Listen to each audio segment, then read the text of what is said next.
Here now, junkscience.com publisher and a former member of President Trump's EPA transition team, Steve Milloy. Al Gore is the big, giant, rotting root of the problem. That he's the one, that has scared literally generations of kids into mental health problems, thinking that the world's coming to an end. Well, Dagen, thanks for having me. Yes, Al Gore is the root of all climate insanity. He's the one that started calling it a climate crisis. That comment he made in that clip you played about these 600,000 atomic bombs every day, I've done the math. Since Al Gore has been using that line, supposedly 2 billion atomic bombs have gone off in the atmosphere, yet we are still here. Look, Joe Biden has glommed onto this language. Joe Biden said this fall that, the itty-bitty global warming that we're experiencing right now is worse than nuclear war. I mean, these people are just totally crazy. They are scaring the bejeebers out of people that don't know any better and that for some reason trust them.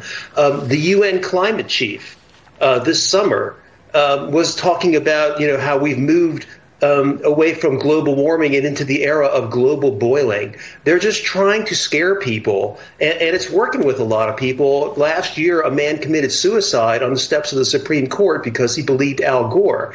Trial lawyers should have a field day with this. This is intentional infliction of emotional distress. This is an actionable tort, and I hope one day we have some sort of reckoning. And Al Gore's gotten incredibly wealthy on the back of climate change, no doubt. But according to Al, there's only 24 hours left to prevent COP28 from being the most embarrassing and dismal failure in 28 years. Quote, there are 24 hours left to show whose side the world is on, the side that wants to protect humanity's future by kick-starting the orderly phase-out of fossil fuels, or the side of the petrostates and the leaders of the oil and gas companies. This is my concern. These leaders go over for COP28, or they go to the World Economic Forum, and they promote these ideas. But when does democracy actually work? When do we actually, Steve, get to actually vote on these issues? An America or a world without fossil fuels? That is pretty bleak. I think we should have a vote on it, but they just make the rules and they impose them on us, and we don't get a say. That's absolutely right, Sean. The Paris Climate Treaty that Obama signed and started treating like a treaty, President Trump took us out of it. Joe Biden put us back in it. It's an illegal treaty. They call it an executive agreement. It's actually a treaty, and it's illegal. No one's ever gotten a chance to vote on any of this stuff. Bill Clinton kept the Kyoto Protocol out of the Senate. Obama and Biden have done the same thing with the Paris Climate Protocol. Just, the key issue right now at COP28 is this language about phasing out fossil fuels. The president of the conference, who's also the CEO of the Abu Dhabi National Oil Company, he in a Zoom call before the conference, he told Mary Robinson, the former president of Ireland and now a full-time climate bedwetter, he told her, he begged with her, he said, please, ma'am, please, let's be real, be realistic. Because we're not going to get away from fossil fuels. Everything that happens in our society depends on fossil fuels. He pleaded with her, just be realistic. And if you really want to get rid of fossil fuels, show us the way. Ireland only has 5 million people. And if we were to take away fossil fuels from Ireland, it would just turn into a giant graveyard.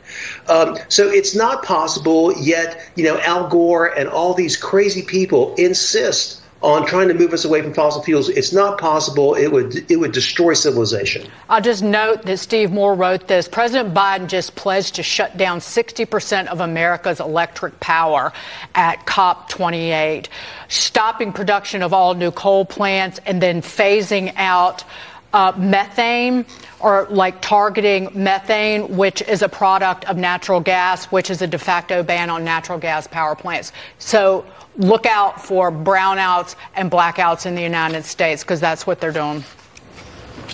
Yeah, absolutely. Joe Biden has used EPA to propose exactly what you're talking about. They're going to finalize it. It's totally unconstitutional. Congress has never allowed has never authorized EPA to shut down fossil fuel plants. So the Supreme Court will, undoubtedly trash this rule when it comes out. However, much damage will be done in the meantime. Obama did a similar thing, killed 50,000 high-paying coal jobs in coal communities. It was illegal, but by the time the Supreme Court got around to it, the damage had been done. No doubt. Steve Milloy, always a pleasure. Thanks for joining us. We appreciate it. Thanks for having me. I think it'd be great if we have one state do it, one country do it. Let's see how it turns out. No fossil fuels in California, just California. No fossil fuels in Ireland. Let's see how it goes, and we'll all make decisions from there. Let's saw California off and push it into the Pacific. I agree. All right. Just watch it. See how that goes. Float away.